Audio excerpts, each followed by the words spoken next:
This is The Merge, the podcast that brings together people from across disciplines to address real-world problems. I'm Alan Shihadeh, Dean of Engineering and Architecture at the American University of Beirut, and today is November 11, 2024.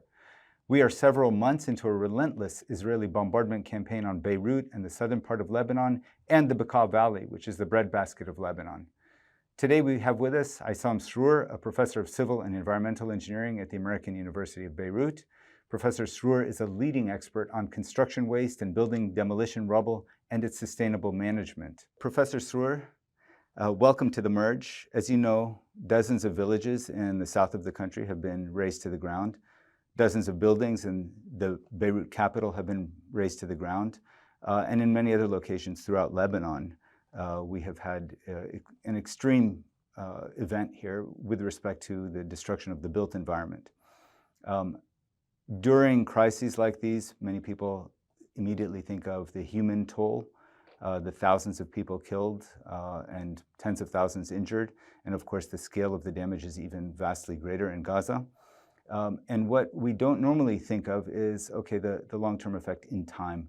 And apparently, how to manage the rubble that's been created by these missile strikes is an urgent and important issue. Can you say a little bit about the scale of the problem? Like, what are we talking about? Yeah, thank you. Thank you, Dean Shihadeh, first of all, for giving me this opportunity to talk about this topic that is so dear to my heart and I'm very passionate about. But to your question on the scale, one of the unfortunate things about the scale is that we don't really understand the scale. We don't really understand the extent of the damage. We don't really understand the number of households, the number of buildings, the areas that have been devastated. We know that it's all over the country. Like you said, we know that it goes from the southern suburbs to the south to the Bekaa as well. But what we don't really understand is exact locations, exact amounts, and really the characteristics of that waste. And there have been some estimates, I've read some estimates about the amount of rubble that's been generated up till July. I think that the number then was something like 20 million cubic meters of rubble. Is that a lot of rubble for a country the size of Lebanon? Give us a sense. Yeah, that's quite a bit. So in any normal year, the amount of waste, demolition waste that is generated in Lebanon is probably in the order of 1 million cubic meters. And that's really from normal demolition operation, some old buildings that are torn down for some new buildings that are built to cater for demands and so on. So that's already right there 20 times the typical what we call steady state amount of rubble that we see in the country. And like you said, this is early estimates, rough estimates in July. Where we are now in early November, I would roughly estimate 2 to 3 times the amount of what you read about July. So that really to give some context of what we're talking about here, if we compare it to another recent war we had in Lebanon, devastating war of 2006, we had a total of 5 to 6 million cubic meters of waste generated back at that time. At most, that's the very conservative estimates. Now we're talking about at least 10 to 20 times this amount. So we're talking about thousands and thousands of skyscrapers, if you want to put it in that context. Thousands of skyscrapers in terms of like the amount of rubble. Exactly. Equivalent. Exactly. And, I recall, as the dean, I review everyone's promotion and tenure file, and yours was one of them a few years ago. And you started your story with coming to Lebanon shortly after 2006 and going from the airport, going home, and you saw these mountains of rubble from the 2006 war. Very true. That got you interested in the field, and what did you find? Like, are there good management practices in Lebanon? Is rubble management really a concern? Is it a first order concern? How do you think of the rubble? Why did you continue working on the rubble once you saw those piles? Yeah, thank you for the question. Like you said, it was 2008. I had just moved back to the country, and one day driving by the airport, I was with my dad, and I asked about 2 big piles of rubble that were on the side of the Mediterranean. And the answer was, well, remember a couple of years ago we had a big war and there were a couple of hundred buildings from the southern suburbs that were demolished. So people moved that rubble temporarily sitting by the side of the Mediterranean. Now, of course, there were a lot of questions that were going in my head at the time. Now, what's the equivalent? How did we get from 200 buildings to 2 big piles of rubble? Where's this rubble going to go? How long will it be here, since you said temporarily? What can be done with it? I'm sure it can be recycled into something. And many other questions ensued really over the past 15 years. And I'm so lucky and happy that I've been able to work on this topic and look at it from different angles. Now, your question on how is it being managed in Lebanon? Unfortunately, the vast majority of rubble in Lebanon doesn't get recycled. It's only a very small fraction, typically the metals that are in the rubble. Almost every other material that's there, primarily the big bulky concrete and cement-based material, does not get recycled. There are a few efforts here and there that are done, but there is no systematic methodology for recycling the rubble in the country, unfortunately. And so what happens to that rubble? Right, so what happens to it is what you saw in 2006, rubble gets moved to the nearest possible location, and it's dumped, and it could stay there for years. So other than the 2 piles we talked about by the side of the airport, which then became the landfill in 2015, rubble in the country is dumped in valleys, in empty quarries, blocking riverbeds, having major impact on the fauna and flora, and unfortunate environmental damage. I've seen satellite images of the south of the country where, the most extensive damage has been done, where you literally have like a dead zone now, a zone free of life for a few kilometers into the country. And when you see those images, you do see just piles of concrete and steel and so on and so forth. Knowing the resiliency of people in Lebanon, they're going to move back eventually to those zones. And you and I had a conversation a while back where you were concerned that people would be coming back and clearing out however they could, and that the reality of what is likely to happen compared to what ideally should happen are vastly far apart.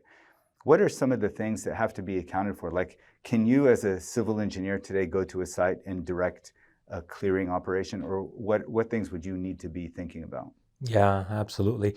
So yeah, I mean, like you said, the immediate reaction that people are going to have, and it's their right, is to go home, clear as much as possible of the rubble so that they can reach their home, and then start thinking about the healing process, the reconstruction. While this is noble and this is their right, this also adds a little stress on the environment in that the rubble will be dumped probably in haphazard, illegal, environmental. Well, first of all, is it safe to go?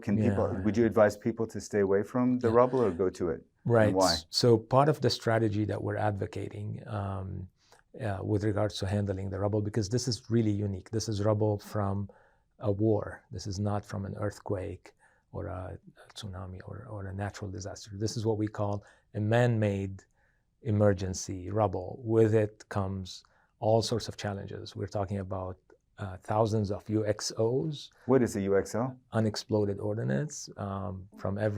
Probably from every 10 bombs, there's one that did not explode. And then the last thing you want to see is while people are clearing the rubble, more bombs explode and we lose more people. So the first step should be a cleanliness or a clearance of the different sites, and that is only done or ideally done by the Lebanese armed forces. So let me imagine this. So we have a building that's on the ground, could be a multi-story building. Buried in it potentially are some UXOs, unexploded ordnance. How easy is it for the Lebanese army to clear thousands of buildings effectively, thousands of demolition sites from UXO? Do we have the capacity right now to do that? They do have, the Lebanese army, I believe, they do have the intellectual and experience to handle this. Now, equipment-wise and timeline, there might need to be some investment in it. We need to think a little bit closer about this.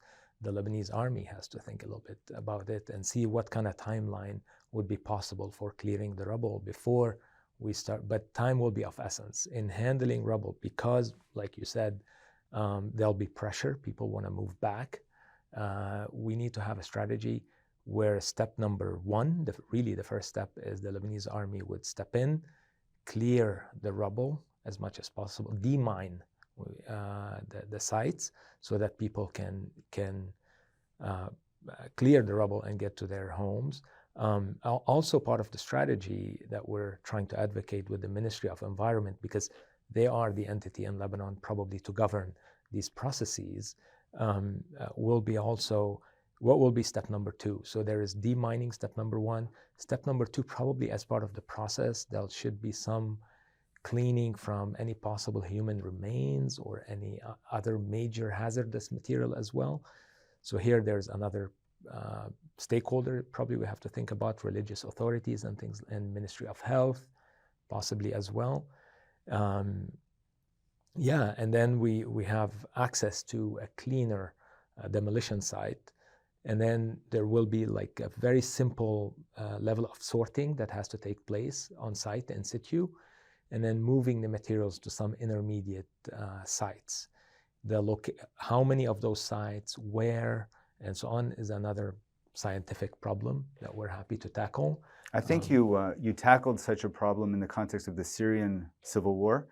You had a publication on that, and you were looking at, so what is the essence of the problem? If you were going to boil it down to its core architecture, what are the questions that one needs to address using your methods? So I would say, it's money, economics. We're dealing with and time and stakeholders, and we have to really design a framework that works on all these fronts. Stakeholders, because you have people, you have municipalities, you have armed forces, you have many other people who should be involved, contractors, quarry operators, and so on. I'm happy to talk a little bit more. So there's multiple stakeholders who should be involved. Money, because we're moving a lot of bulky, heavy materials, and in essence, we're trying to minimize the transport costs. And then third dimension would be time, because we need to make sure that this process takes place in the most time efficient manner, because people want to go home, especially the piece of cleaning and moving the materials to an intermediate site.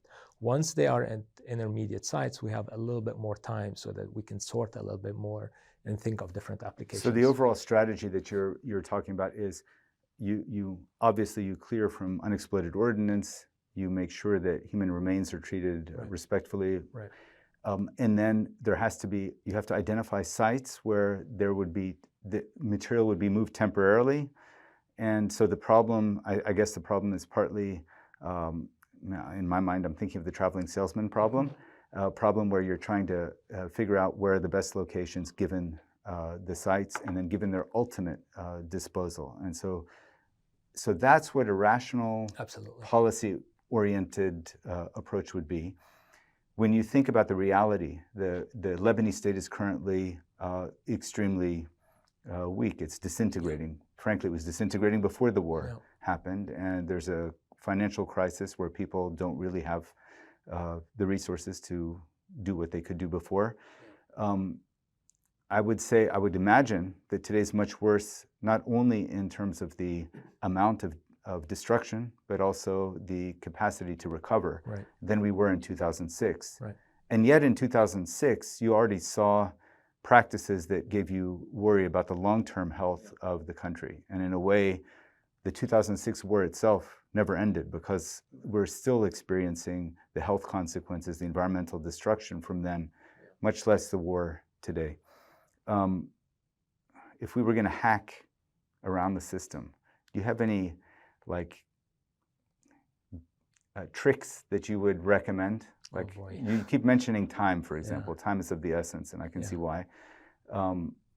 What can someone do today in Lebanon if someone wants to help inside Lebanon or from outside contribute to this problem? What would you say are here's the top 3 things that we need to do?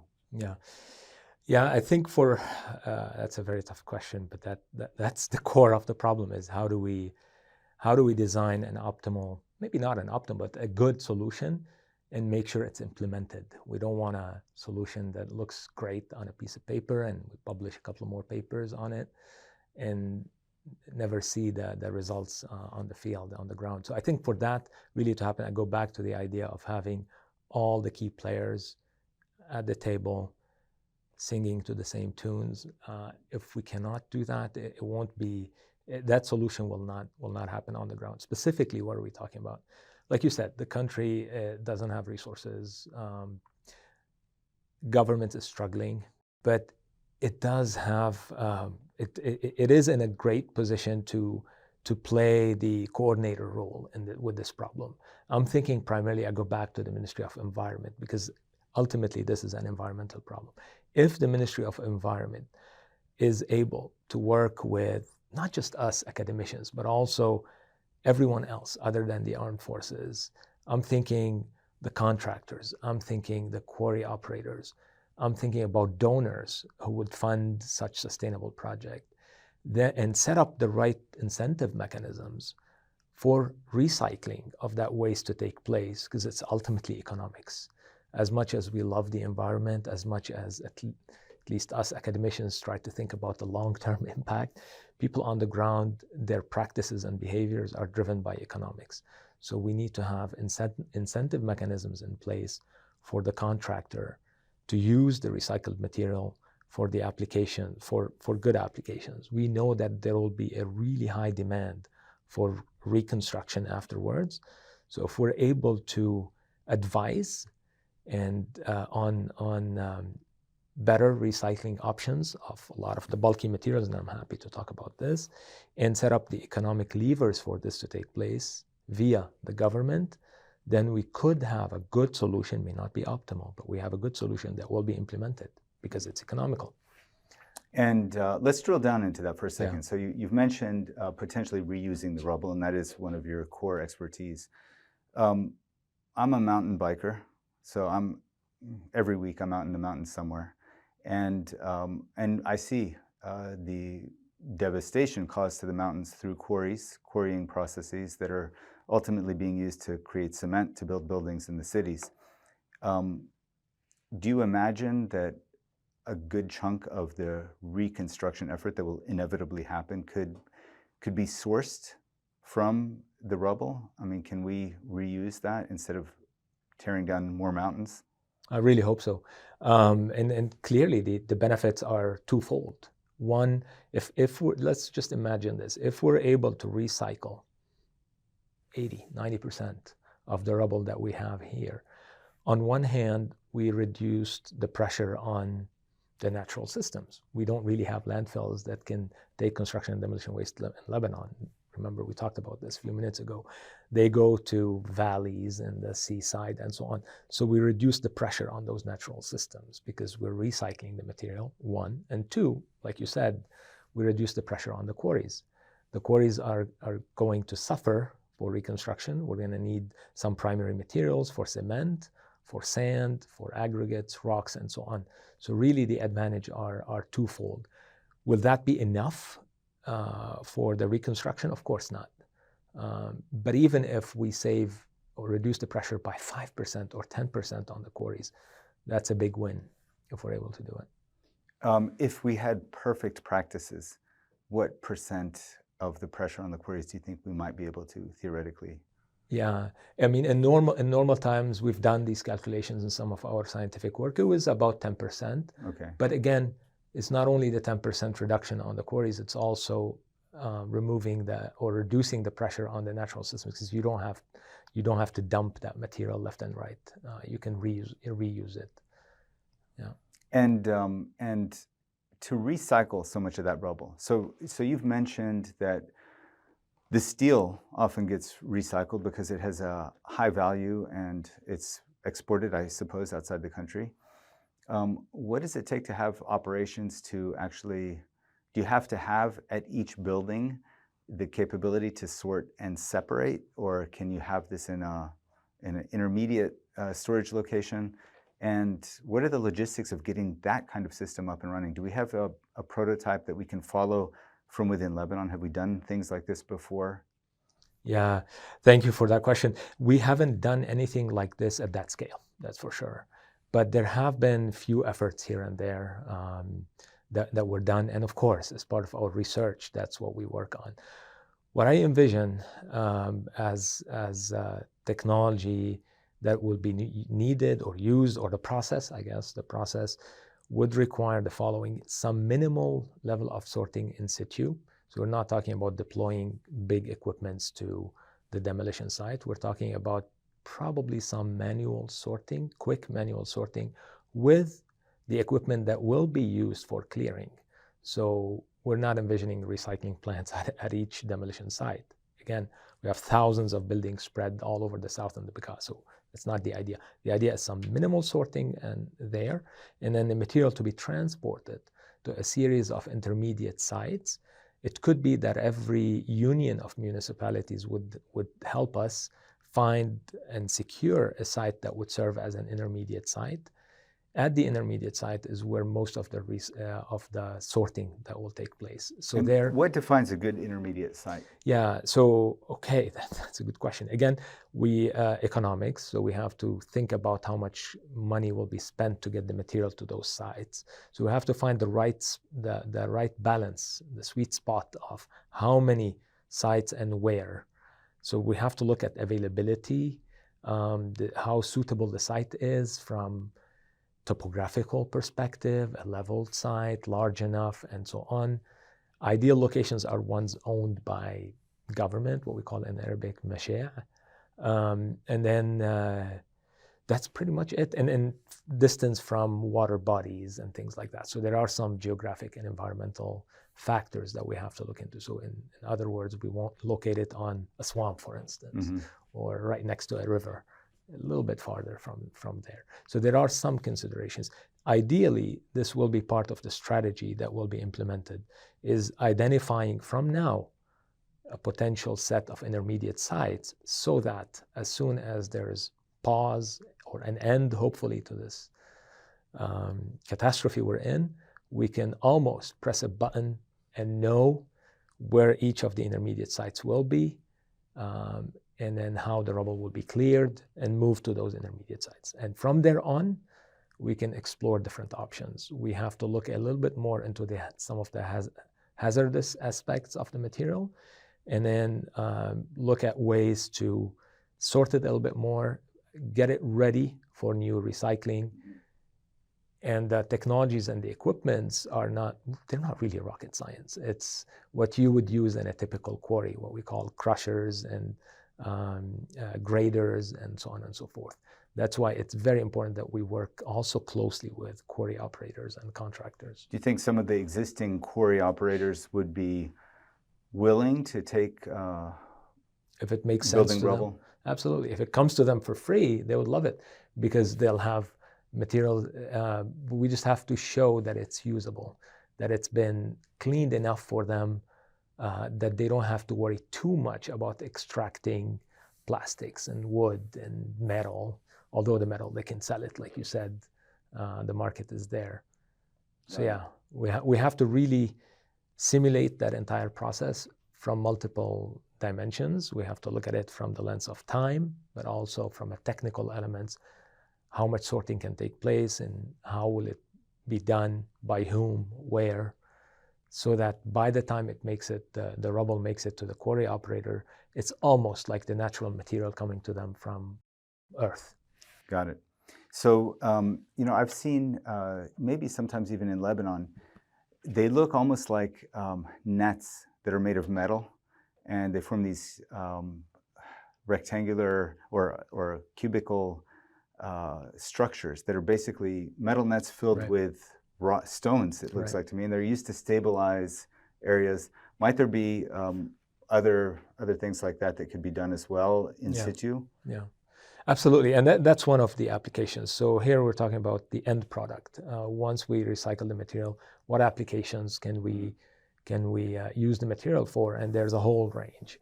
So one could be some kind of embankment or landfilling or backfilling and so on and so forth.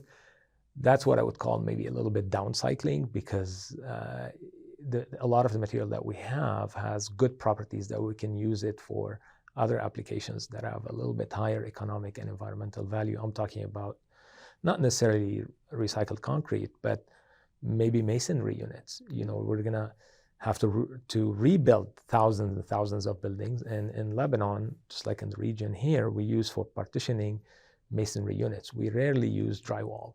And those masonry units are basically some cement-based mix with cement and aggregates and sand and water and so on.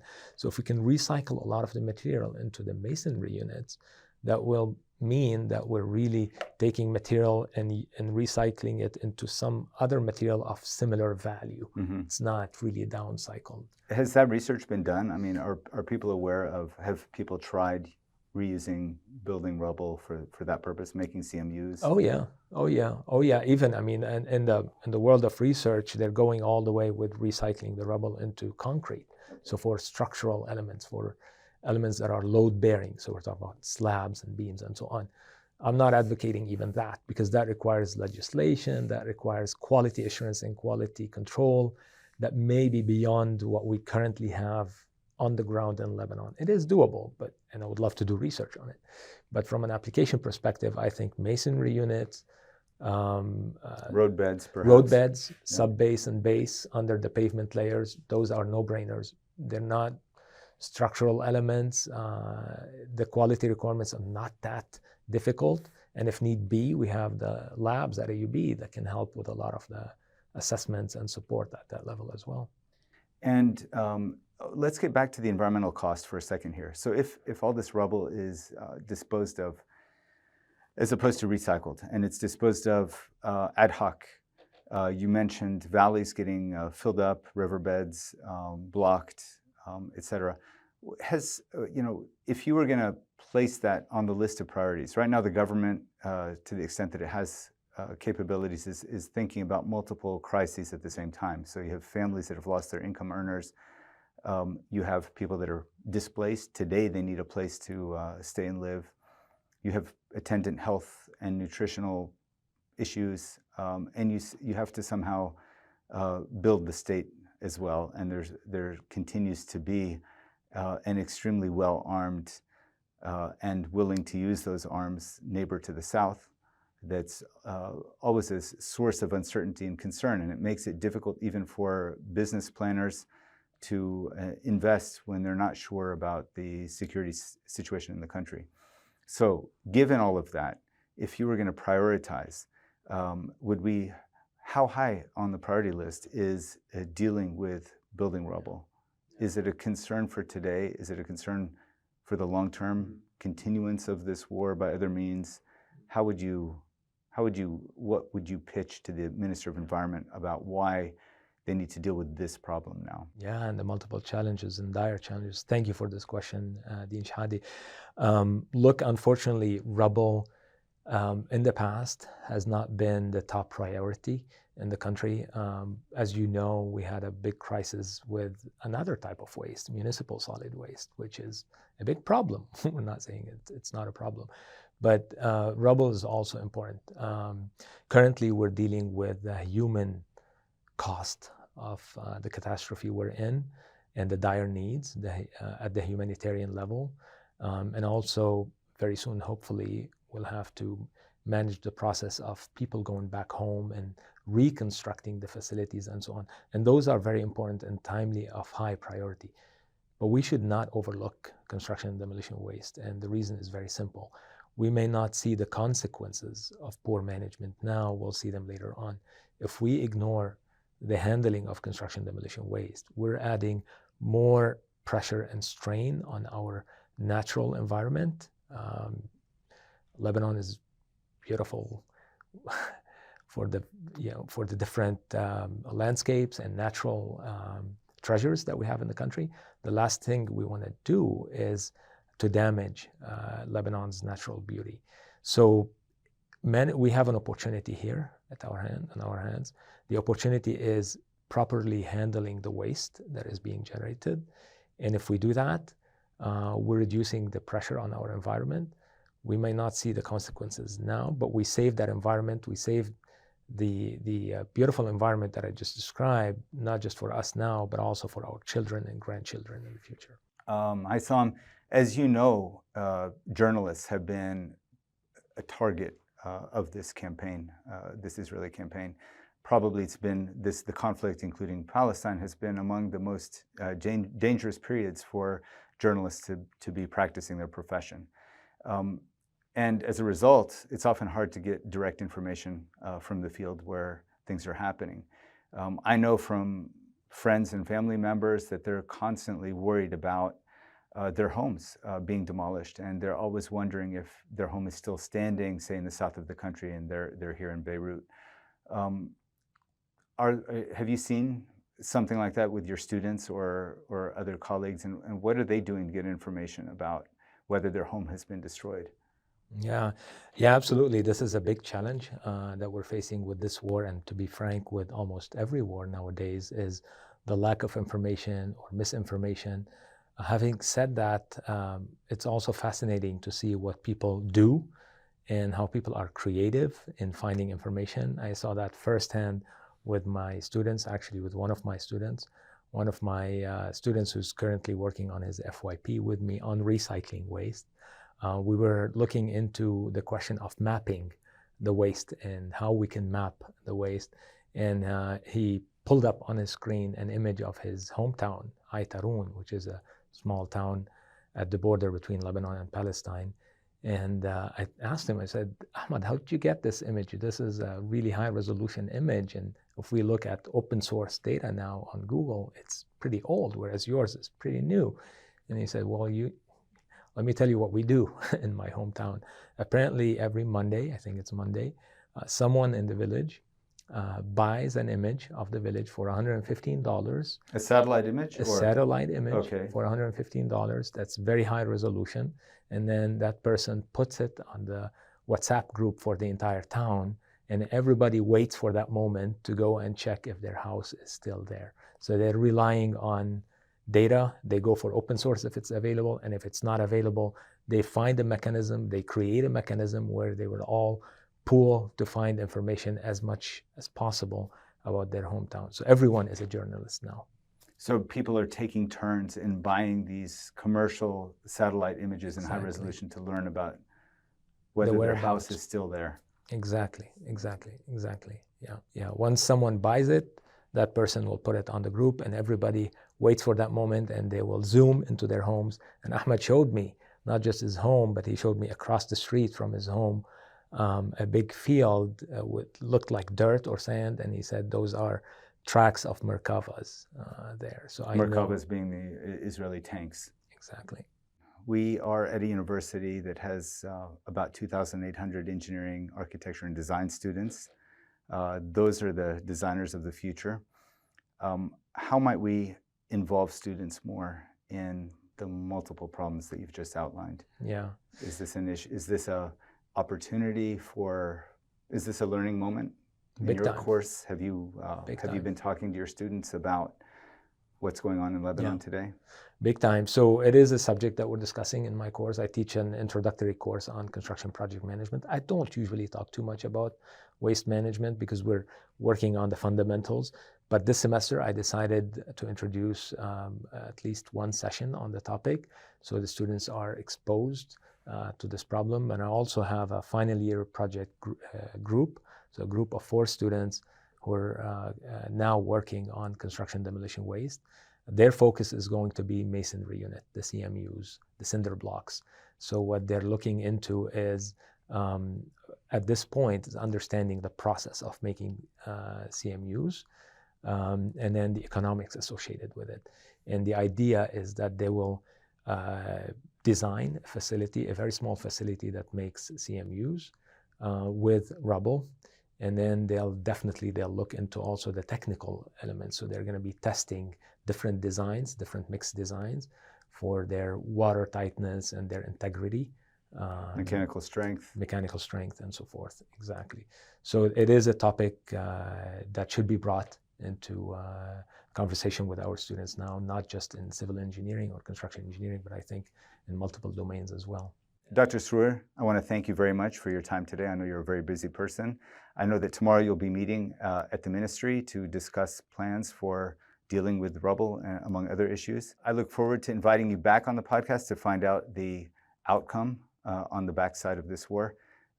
As you know well, and I know, every day that this war continues presents a new challenge and new long-term problem for Lebanon and for the region. So we all hope that it comes to an end quickly. For our listeners, I'd like you to know that this is part of a series of podcasts that are covering the consequences of the ongoing war with different disciplines. Thank you again for being with us.